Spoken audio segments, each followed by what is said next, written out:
color him? Purple? He looks more like a dinosaur now. 44-year-old Hillary Phelps is a mother and entrepreneur and one-time reporter who appeared on 11 News during the Olympic Games in London as a special correspondent for WBAL. So you never know what moment they're going to catch of the Phelps family. You've probably seen her by her brother Michael's side throughout his swimming career. Today, Hillary is in a good space, but in high school, she started doing what a lot of teens do. So I started experimenting with drinking socially in high school. Phelps says she was 14 when she took her first drink. That drinking increased during her college years, where she swam competitively on a full scholarship.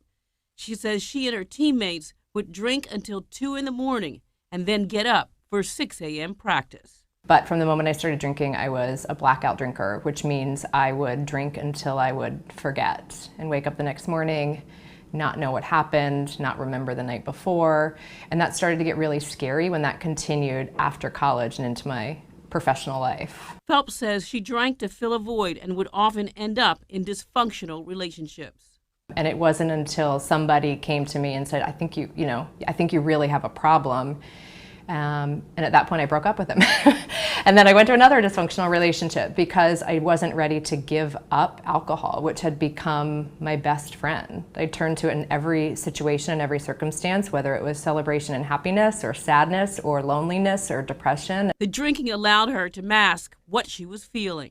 When did you know you had a problem? I would wake up in the morning with bruises on my legs or scratches on my arms and not remember how they got there, that it started to feel really dangerous and scary. Phelps started going to therapy. She recalls the therapist asking if she thought she had a problem with alcohol. And I said, I don't know, no, not really. And she said, how much do you drink? And I said, and I was a wine drinker. And at that time I was drinking 2 bottles of wine a night by myself. And then if we went out, it was on top of that. And she said, I said, well, I only drink 2 glasses of wine. And she said, well, how big are your glasses? The therapist took her to a 12-step meeting, but it didn't stick. She would quit drinking for a few months, then a birthday or a holiday would come around, and she'd go back to her so-called friend.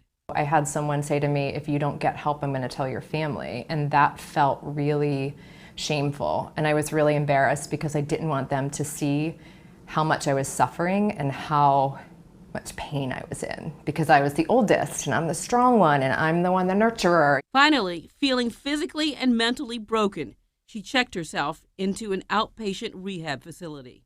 My spirit was gone. The light inside of me had completely burned out and I was just a shell of myself and I couldn't hold it together anymore.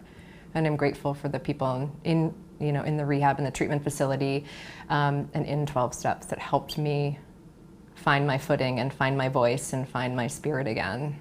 This past June, Phelps celebrated 15 years of sobriety. Lisa Robinson, WBAL TV 11 News. Well, tomorrow at 5, Hillary Phelps tells Lisa about her road to recovery, what she had to do to change her life, her new coping mechanisms, and why she's talking about it now.